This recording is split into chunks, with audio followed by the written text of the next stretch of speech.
Hi అండి, మీరు చూస్తున్నారు ప్రశాంత్ కిచెన్ అండ్ ప్లాంట్స్ అండి. ఈరోజు అండి మనం గోధుమ రవ్వ జొన్న పిండితోటి మరి స్పైసీగా ఉండే మరి జావ తయారు చేసుకోవడం ఎలాగో చూద్దామండి. అదే రీతిగా జావతో పాటు మరి దీన్ని మరి సూప్ అని కూడా చెప్పుకోవచ్చండి. చాలా బాగుంటుందండి టేస్ట్ అయితే. గతంలో కొన్ని వీడియోలు పెట్టినాం మనం, అవి కూడా చూడొచ్చండి. ఇదైతే కొంచెం చెక్క మొగ్గ కొంచెం వేసానండి, చాలా బాగుంటుంది టేస్ట్ అయితే. ఈ సూప్ని తయారు చేసుకునే విధానాన్ని మన వీడియోలో చూద్దామండి ఈరోజు. ముందుగా అండి ఇదిగోండి, కొంచెం పెద్ద స్పూన్తోనే ఒక స్పూన్ తీసుకుంటున్నానండి గోధుమ రవ్వ. స్టవ్ మీద ముందు ఒక గ్లాస్ వాటర్ తీసుకొని దీని మీద పెట్టేశాను. అదే చిన్న స్పూన్ అయితే రెండు మూడు స్పూన్లు తీసుకోండి.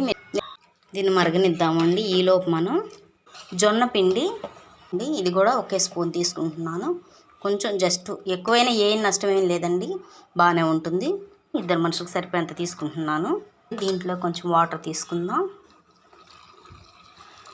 ముందు అది కొంచెం ఉడకనిగా, గోధుమ రవ్వ కాబట్టి అది కొంచెం సేపు ఉడకాలి. ఈ జొన్న పిండి ఇలా కలిపి పెట్టుకుందాము. ఇప్పుడు దీంట్లోకండి స్పైసీగా ఉండే జొన్న జావ అని చెప్పుకున్నాం కదా ముందుగానే మనం.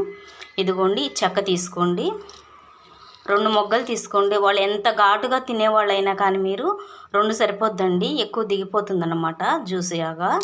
తర్వాత ఒక బిర్యానీ ఆకు తీసుకోండి, కళ్ళుప్పు, సాల్ట్ అయినా వేసుకోండి. ఈ మరుగుతున్న గోధుమ రవ్వలో వేసేద్దాం. ఇదిలా కలుపుతుండండి. ఇది కొంచెం ఉడికిన తర్వాత అండి, ఇప్పుడు మనం కలిపి పెట్టుకున్నాం కదా ఈ జొన్న పిండిని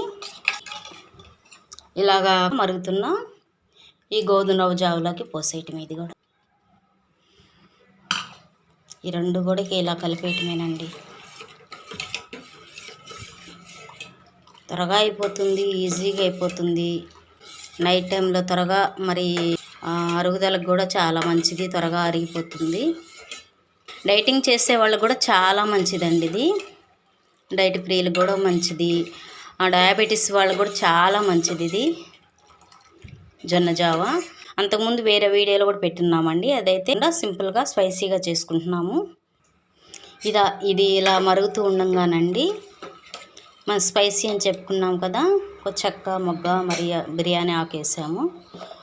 అదే రీతిగా మటన్ మసాలా అండి, ఎక్కువ అవసరం లేదండి, ఇది కూడా కొంచెం వేసుకోండి. ఇది కూడా ఘాటుగా ఉంటుంది కాబట్టి బాగా ఇది వేసేద్దాము. దీన్ని బాగా మరగనియాలి. దాంతోపాటు ఒకవేళ మటన్ మసాలా పొడి లేని వాళ్ళు చికెన్ మసాలా అయినా వేసుకోవచ్చండి, పొడి బాగుంటుంది. మీరు ఇంట్లో చేసుకున్నది చూసారా, చిక్కగా వచ్చేసింది. ఇంకా బాగా మరగాలి. ఈ మసాలా మనం ఇప్పుడు వేసాం కదా మటన్ మసాలా, ఆ పచ్చి వాసన అంతా కూడా పోయే వరకు మరగనిద్దాం దీన్ని. జొన్న జావ రెడీ అయిపోయిందండి. స్టవ్ ఆపేసేసి కలర్ కూడా చక్కగా చేంజ్ అయింది చూడండి, చక్కగా కలర్ఫుల్గా ఉంటుంది. స్పైసీగా కొంచెం ఘాటు ఉంటుందండి, అంత ఘాటు ఏమి అనిపించదు. ఇప్పుడు దీన్ని మనం ఒక సర్వింగ్ బౌల్లోకి తీసుకున్నాము. చక్కగా ఈవినింగ్ టైంలో చక్కగా మరి ఈ స్పైసీగా ఉండే ఈ గోధుమ రవ్వ జొన్న జావ అండి, చక్కగా ప్రతి ఒక్కరు కూడా చక్కగా తీసుకోవచ్చు. చాలా బాగుంటుందండి. ఒకవేళ ఇది లేని వాళ్ళు పెరుగైనా కొంచెం మజ్జిగగానే వేసుకొని తాగొచ్చు. చాలా బాగుంటుందండి టేస్ట్ అయితే. అంతకుముందు మనం కొన్ని వీడియోల్లో చికెన్ సూప్ లాగా, మటన్ సూప్ లాగా మరి కొన్ని వీడియోలు పెట్టినామండి, అది కూడా అసలు చాలా బాగుంటుందండి. ఈ జొన్న పిండి కలిపిన దాంట్లోకి మటన్ కలిసినప్పుడు చాలా బాగుంటుంది అన్నమాట టేస్ట్.